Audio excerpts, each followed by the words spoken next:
I'm Tim Panton. I'm the CTO at Pipe, and this is like really just trying to encourage you to think about WebRTC as being maybe a little bit more than just that thing that you do conference calls with.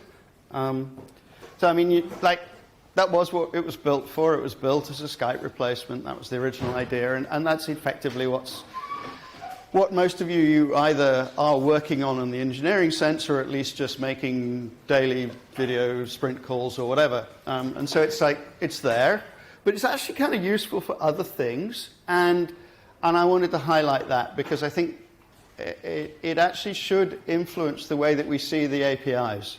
And I think we tend to forget that to some extent. So here's a conference call, in action. It looks like a conference call, but actually I would argue that it sort of isn't, in that this is Meet Echo. What's interesting about Meet Echo is that although it's a video conferencing tool, it's very specifically designed. I'm talking about somebody else's product here, but it's very specifically designed to meet the semantics of a particular meeting type.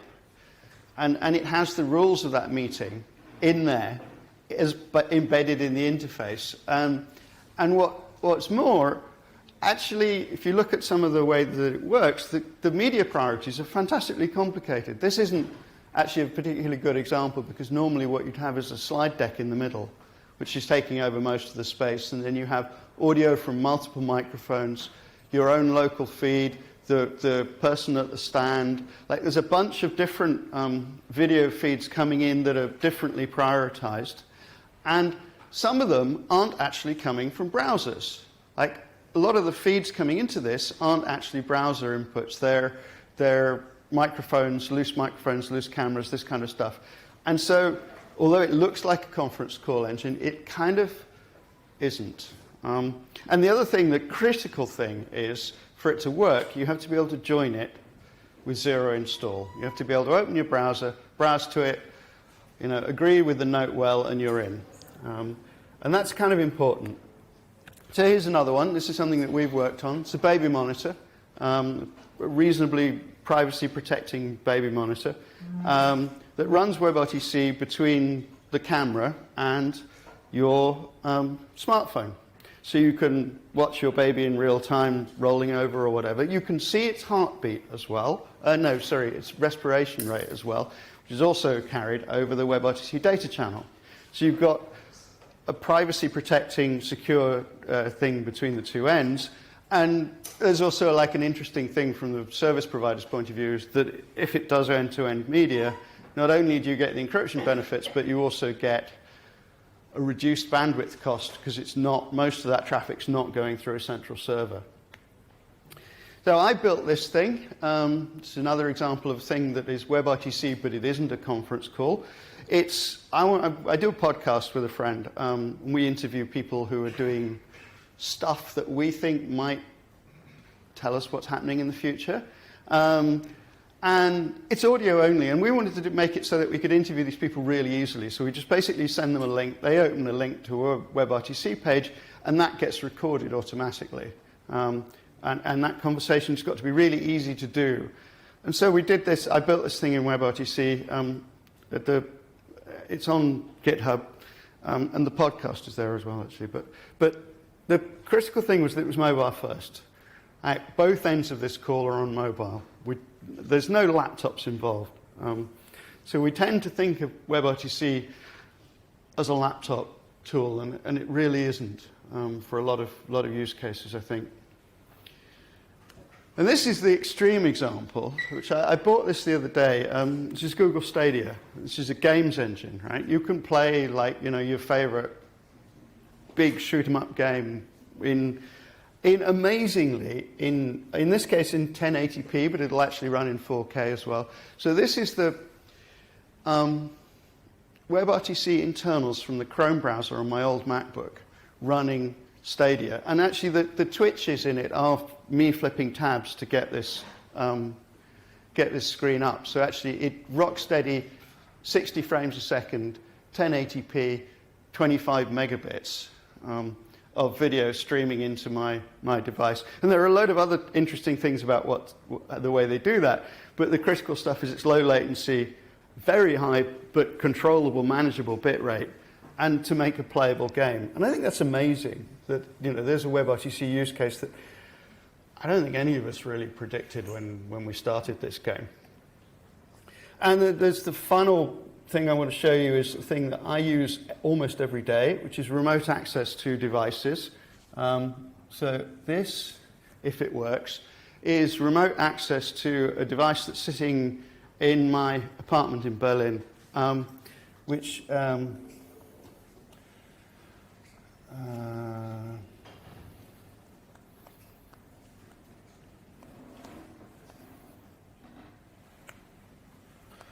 is a Raspberry Pi Zero sitting on my router in Berlin, and I now have a terminal session to it. And what's really exciting about that is that it's sitting behind NAT, and it's not exposing any ports, but I can still log into it, because it's just going over the WebRTC data channel. So there's a kind of interesting attribute of WebRTC in that. So what have we learned? Basically what we've learned is that WebRTC isn't just for video conferencing on laptops. That's not the only thing you can do with it. There are a lot of other interesting things you can do with it. It may be the original point, it may be the major use case, but I still think there's other things that we can do with it. The other thing that we've learned, or that I've learned in all of this, is that the W3C WebRTC API, aka SDP, is really not a good environment for doing development outside the telecoms world. I'm not even going to discuss whether it is inside the telecoms world, but I would say that every single one of those use cases has had to manipulate the SDP to get the behavior that they wanted. And the other thing that I didn't emphasize, but that is actually true of that lot, is that only one of those, well, so they're not running libWebRTC at both ends.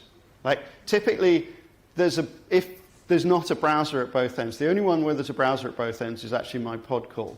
The rest of them, you have a browser at one end and you have a server running something that's RTC web, that runs the wire protocol, but doesn't run the API. So if you think about Meet Echo, that's not running libWebRTC at its end. The user is, but the other end isn't. And the same's true for the other devices, that you're running something where you're sharing a protocol, but not necessarily an implementation. And you're saying, like, what? There are other implementations of WebRTC? Well, yes, actually, there are. Thank you. There's a whole list here. It's in a variety of languages. I've written one in Java. Pyon's written one in Go. There's Meet Echo in C. There's one in Python. There's JavaScript. There's C#. These have got various different licenses. They're not all open source. They're not, they've got various different licenses. I don't actually know what GStream is written in, but it's there. And what this tells you is that if you write an open standard, so like, this isn't really about open software, this is about open standards, that if you write an open standard, then it means that other people can implement it, if it's a well-written standard. And it's proof that it is, because we've all done this.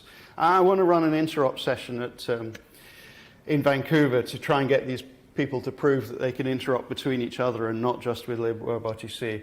And I should add, I realized at the end, as I was putting these slides together, that of course there are other WebRTC engines out there. There's Asterisk and FreeSwitch. They're not really libraries, but they do talk the same wire protocol.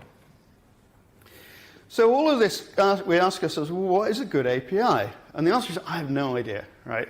And what's absolutely for certain is the W3C doesn't know what a good API looks like for this, because they've had a couple of goes at it or more, and like the results are still unconvincing. The native library, the API is horrible.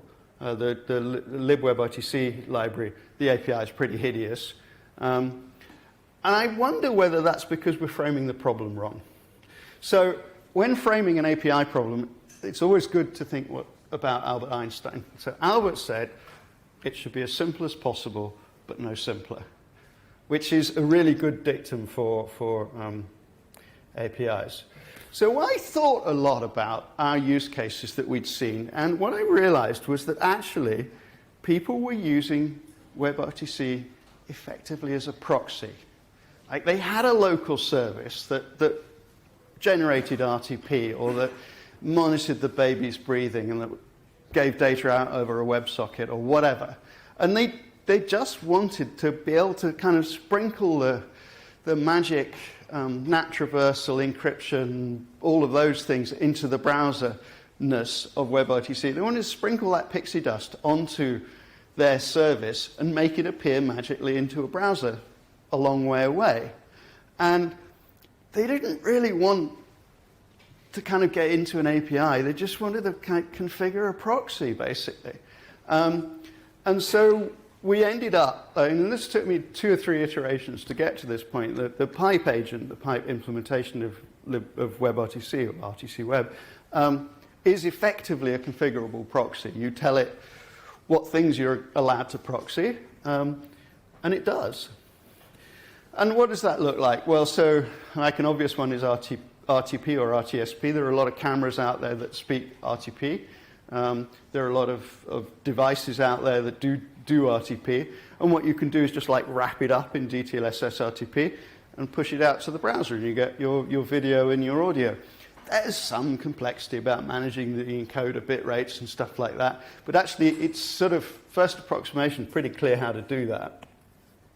The really easy one turns out, and this is funny, when we specified the data channel API in the browser, it looks exactly like the WebSocket API, which means that you can substitute one for the other, and the rest of the JavaScript doesn't notice, which is kind of funny. So what we do in pipe is we, instead of giving back when the page wants a WebSocket, thinks it wants a WebSocket, we give it back a proxied WebSocket, which is actually a data channel. So we create a data channel, connect back to the agent, and the agent then opens a local WebSocket to the service and then proxies the data between them. And amazingly, it works invisibly to most of the pages, which is kind of cool. Then we have the one that's magic. Now, this is the one that I feel most guilty about, because basically, you've got a web page that wants to get some web pages from a server from the service running over there, but there's lots of NAT and other stuff in between. So basically, what you can do is you can do that over a data channel, and then with a little tricksiness of abusing the service worker API and abusing iframes, you can make the page not know. You can have a page that doesn't know that it has come from a data channel connection. You can like hide the fact that it's a data channel connection, and the page is completely unaware of how it got there, which is kind of cool, actually. So, what does this let us do? Well, it lets me, for example, take this thing, which is, 2 motors, 2 wheels, a ball bearing, a Raspberry Pi Zero, and a battery. And it has a little local web service which tells the motors to run. It has a video streaming service with GStreamer from the camera. And what we do is we proxy all that, at least in theory, into a browser. But it also has a web service on there with the control page. So what we're doing now is we're proxying that control page up into the browser on my iPad. And we now have, at least in theory, a drivable device over WebRTC. So, get rid of that. Back to Keynote. So that lets us drive a device which isn't quite small enough that our customers say, like, that it's using too much memory and whatever, but in principle, lets us drive a device from here with live real-time video. how's that an API? Like, how can I claim that's an API? What does it look like? Well, what we've done is, and this is a bit tricksy, is basically when you create a data channel in JavaScript, you're allowed to give it a label. And what we've done is, we've slightly abused that by the label we give it is a URI. And the URI tells the far end what we want it to proxy. So in this case, we've said, we've opened a local data channel whose name is WebSocket localhost motor. And then what happens is, under the hood, we proxy this up to there, and the page is quite happy with this. There's some verification and checking, but in essence, the page hardly notice. The stuff with RTP turns out to be a bit more complicated, but in essence, we do the same thing. We create a data channel, we label it RTP, and then we have to do a little bit of upgrade to get the SSRC and the p-type and the RID over between the two ends, because those are the things that you can't guess in the offer answer. The rest you can guess. The rest are already known by the time you've got a data channel. But those things you have to pass between them.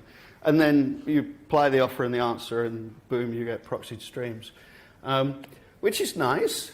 And so I'm asking myself whether this is actually something that should be standardized. Is this something that we really want other people to build into their APIs, or into their RTC implementation, so that more people could take advantage of this at multiple levels? Or is this just something that is a quirk for me? But yeah, or ask me questions, tweet me, catch me, whatever. Thank you.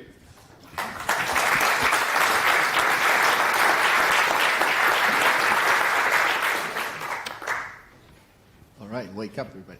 No. We have 5 minutes for questions, so that should be plenty for some. Anyone? So anybody building robots? Anybody building, do you have entry cameras, doorbells? These sorts of things are all candidates for this kind of trick, that you want to arrive, you want your user interface to arrive easily into a web page. That's kind of essentially the trick it does. But it could be, it could be big stuff. I'm playing with small toys, but presumably I suppose it could be a car or something larger. Questions?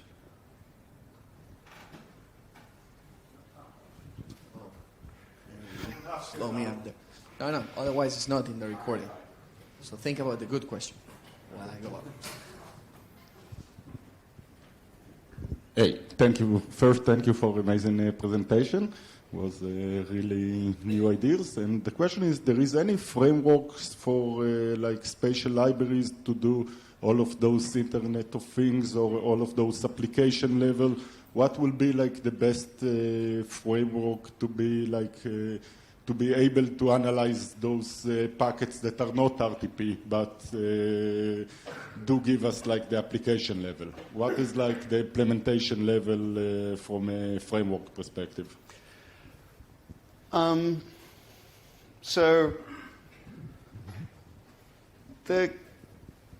I think my answer is it doesn't matter. There's two questions there. There's one of which is generally how should you do it? And the answer is you do it with the engineers that you've got available, who've got the tools that they know how to write. You'll find a ton of embedded web servers out there. You'll find a ton of RTSP clients out there, and it's just a question of the ones that your engineering team feel comfortable with. And the meta question is, or the meta answer there is, actually, you can sandbox it. So what's nice about this is it hides the RTC-ness from the embedded people. So the people who are building this stuff can carry on doing the things that they've always done, and then you just put effectively this proxy in between. And the proxy knows everything it needs to know, and it doesn't interfere. So using those protocols as the gateways, and the answer to the question about what protocols, I think it's RTP. You might want something like SNMP, but I'm unsure about that. And in the extreme case, what you saw me do with the shell, is it's just a plain pipe. So it opens a pipe to a shell and talks to that. So like you can, I don't think you can call that a protocol, but that's the extreme back end of that. Did that answer the question? Okay.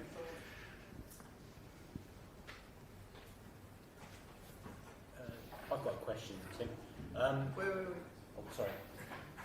Right. You go first. Okay, thank you. Very easy. If you didn't get all this first time from the explanation, is it all documented somewhere, all this stuff, or? Less than it should be. There's a GitHub repo, there's a GitHub pipe webcam, which lets you build this minimum version of this. But part of the question is actually, is it something that we should be writing up and trying to standardize and make something of, or is it just a little interesting game for me? I'm genuinely unsure about that at the moment. Okay, thanks. So the question was more feedback, actually. I think it's an absolutely brilliant idea, because being able to explain to web developers that this is just like a WebSocket and I have to go through the whole peer connector offer answer to get a session up to an endpoint is absolutely superb. The only thing that makes me shiver a little bit is that iframe in order to get the data from the service worker into the peer connector. Is there any way you're ever going to be able to get away from that? Get away from? From having to have a child iframe so that you can open up a peer connector? Only if I can persuade the browser vendors to support peer data channels in service workers. And that's not totally implausible. I've had soundings that mean that it's something they'll consider, but getting it done is a whole other game. Although, if it turns out that, for example, Stadia needs it, it'll happen in an instant. Yeah, absolutely. And I guess that crosses over with the permissions model as well, and that's the reason that it's not done within the service worker. There's a bunch. They actively don't want the full peer connection API in service workers, because it makes no sense to send video to a service worker. But data channels, there's some agreement that there is a point to doing it. It's just like everyone's looking at it and thinking, oh, do we have to? Thanks a lot, Tim. Thank you.